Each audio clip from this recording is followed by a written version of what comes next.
Bernard Tobin here at the Western Canadian Dairy Seminar, and I'm joined now by Jesse Schuster. She's a grad student from the University of Calgary. How's it going, Jesse? Good, thanks. How are you, Bernard? I'm great, and I just want to ask you a few questions about your presentation. You just finished talking about longevity in dairy cattle, and every extra lactation is going to make us money. Why is longevity in this business so important? Yeah, so great question. Longevity has a couple benefits that we can use. So first of all, it can impact environmental sustainability, and we do that through reducing the number of replacements that we need. With fewer cows, we have fewer environmental demands, so on scarce resources. It can also serve as an indicator for animal health and welfare, and by targeting if we have high rates of involuntary culling that are consistently high, we can use longevity as a way to help identify those. And then also, and kind of the focus of what my presentation was on, is the economic side. And I know that's what producers love to know, is how we can make money. So longevity can help reduce costs and increase profits for producers. Now, in your presentation, a couple of things stood out to me. The first thing was, heifers, being culled before, first calves really are a big blow to profitability. Yeah, that's one of the things that we found. Right now, when we measure longevity, often we're only looking at the lactating herd because those are the cows that are making us money, and we're ignoring those heifers in that rearing period who are costing us money. And when we don't include them when we're calculating not only longevity but also economics, we're really missing out on that big picture of what's actually happening on farm. And so if we use longevity as a sign of success, of what's going on, but we're missing half the picture. That was one of the things that stood out for us, is the importance of starting to incorporate these heifers and the costs that they incur into our calculation, so that we do get that full picture of on-farm profitability.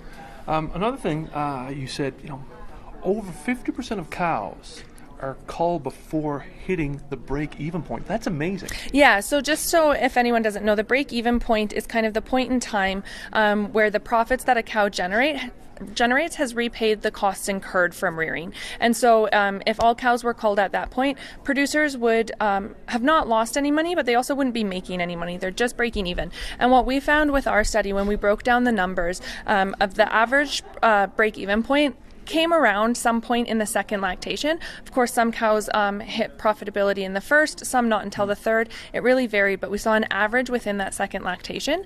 And when we looked at the numbers who weren't hitting that point, it was over 50%. And so some of these cows were culled very early. We did incorporate heifers who were culled or died from age 1 day up until 3,000 days. So we did have a big spread, but when we broke it down, we saw that over 50% weren't hitting that break-even point. So that's huge financial losses that producers are experiencing.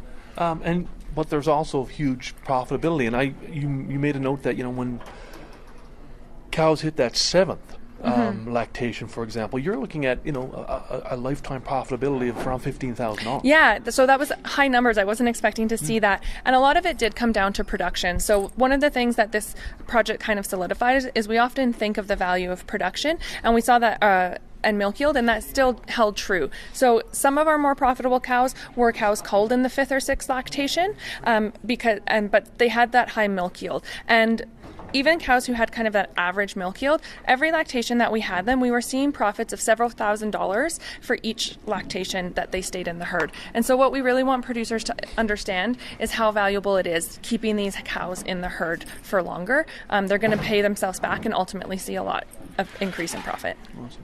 Talk about where you're going in the future with your research. I know you're going to do some more focus groups. Where do you go from here?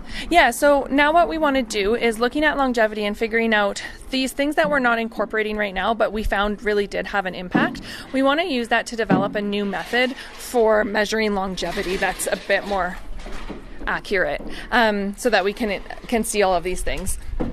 And then we want to, once we kind of develop this method and we have it finalized, we'd love to hold focus groups with producers throughout Alberta to get their feedback. And what we ultimately want is to just make sure that what we're doing is going to be useful for producers on their farms.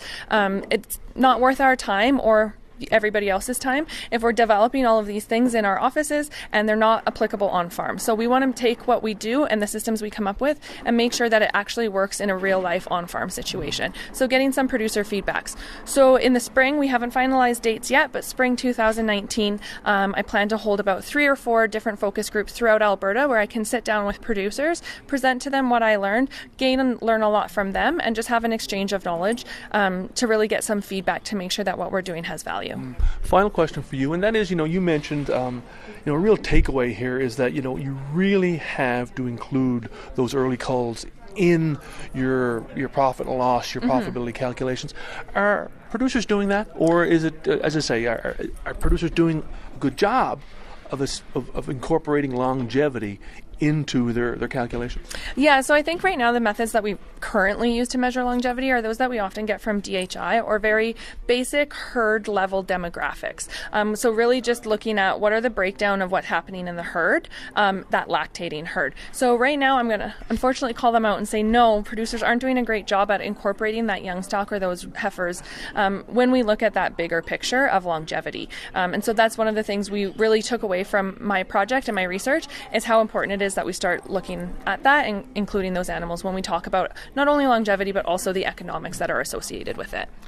Jesse, great job. Thank you for taking the time. As I say, we'll see you in the future. Great. Thank you so much.